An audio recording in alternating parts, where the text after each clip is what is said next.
కేంద్రం ప్రవేశపెట్టిన budget corporate సంస్థలకు అనుగుణంగా ఉందని సిపిఎం రాష్ట్ర కార్యదర్శి జాన్ వెస్లీ ఆరోపించారు. కేంద్ర బడ్జెట్కు వ్యతిరేకంగా సిపిఎం రాష్ట్ర కమిటీ ఆధ్వర్యంలో ఖమ్మం నగరంలోని నిర్మల్ హృదయ స్కూల్ సెంటర్లో దిష్టిబొమ్మను దహనం చేశారు. ప్రజా వ్యతిరేక బడ్జెట్ను వ్యతిరేకించాలంటూ నినాదాలు చేశారు. కేంద్రం ప్రవేశపెట్టిన బడ్జెట్లో కూలీ, కార్మిక, పేద వర్గాలకు వ్యతిరేకంగా ఉందన్నారు. బడ్జెట్లో వ్యవసాయ రంగాన్ని కేంద్రం ప్రభుత్వం విస్మరించిందని ఆరోపించారు. తెలంగాణ రాష్ట్రంపై కేంద్ర ప్రభుత్వం వివక్ష చూపిందన్నారు. రాష్ట్ర విభజన సందర్భంగా ఇచ్చిన హామీలను అమలు చేసేందుకు నిధులు కేటాయించలేదని అన్నారు. తెలంగాణ రాష్ట్రానికి అన్యాయం జరుగుతున్న బీజేపీ ఎంపీలు నోరు మెదపకపోవడం సరికాదన్నారు. ఇప్పటికైనా బీజేపీ ఎంపీలు తమ పదవికి రాజీనామా చేసి బడ్జెట్ను వ్యతిరేకించాలని జాన్ వెస్లీ డిమాండ్ చేశారు. అన్ని వర్గాలకు వ్యతిరేకంగా ఉన్న బడ్జెట్ను కేంద్ర ప్రభుత్వం తక్షణమే సమీక్షించుకోవాలని డిమాండ్ చేశారు. లేని పక్షంలో సిపిఎం ఆధ్వర్యంలో పెద్ద ఎత్తున ఆందోళన కార్యక్రమాలు చేపడతామని హెచ్చరించారు.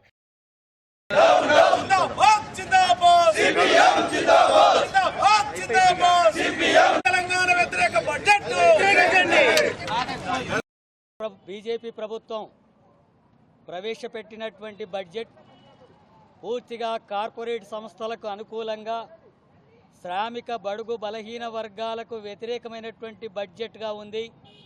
మొత్తం 50,65,000 కోట్లకు పైగా పెట్టినటువంటి బడ్జెట్లో 12 లక్షల కోట్లు కేవలం వడ్డీ చెల్లించడానికే పోతుంది. అట్లాగే కోట్లాది మంది ఉపాధి కూలీలు తాము పనిచేసి మా పొట్ట గడవడానికి కావలసినటువంటి నిధులు కేటాయించండి అని చెప్పని 2 లక్షల కోట్లైనా కావాలని కోరితే 85,000 కోట్లకే పరిమితం చేసి కూలీలకు వ్యతిరేకంగా ఉంది. కార్మిక వర్గం, అసంఘటిత రంగాలకు సంబంధించినటువంటి కనీస వేతనం అమలు జరిగే విషయంతో పాటు వాళ్ళ ఆర్థిక అభివృద్ధికి ఎలాంటి నిధులు అందులో కేటాయింపులు జరగలేదు. రైతులకు పూర్తిగా వ్యతిరేకంగా వివరించింది. రైతులకు ఇస్తున్నటువంటి సబ్సిడీలకు కోత పెట్టింది. ఎరువుల మీద ఇస్తున్నటువంటి సబ్సిడీలో 11,000 కోట్లు కోత పెట్టింది. అట్లాగే రైతాంగాన్ని ఆదుకోవడానికి కావలసినటువంటి ఎలాంటి ప్రతిపాదన అందులో లేవు. శ్రామిక వర్గాలకు వ్యతిరేకంగా ఈ బడ్జెట్ ఉంది. అట్లాగే దళితులు, గిరిజనులు, 16% జనాభా ఉంటే 5% నిధులు కూడా కేటాయించలేదు. 7% ఉన్నటువంటి గిరిజనులకు 2% నిధులు కూడా కేటాయించలేదు. మొత్తం దేశవ్యాప్తంగా ఉన్న మైనార్టీల సంక్షేమానికి 3,000 కోట్లకు పరిమితం చేసింది.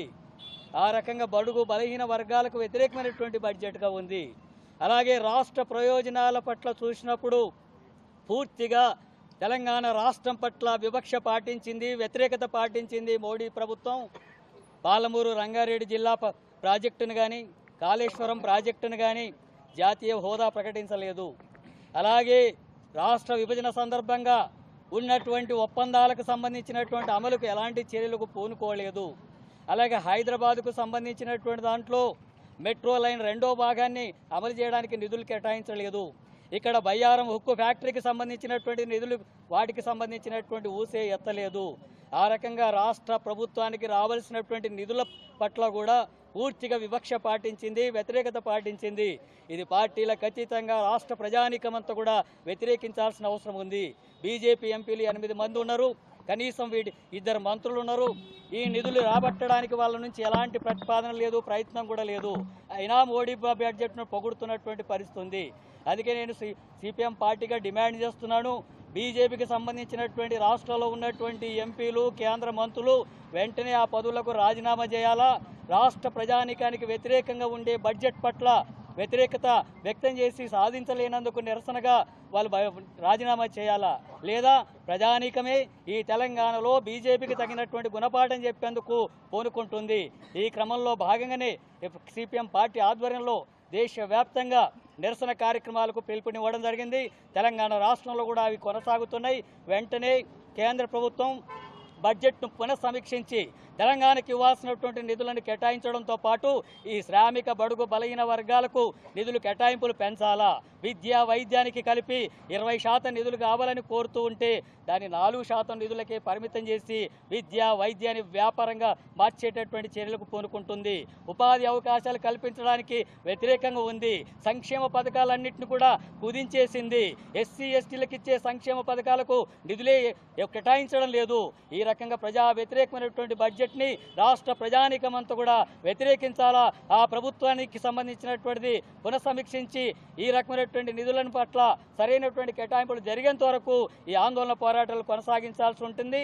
అలాంటి చర్యలకు పూనుకోకపోతే బీజేపీనే రాష్ట్రం నుంచి తరిమి కొట్టాల్సినటువంటి అవసరం ఉంటుందని చెప్పి తెలియజేస్తూ ముగిస్తున్నాను.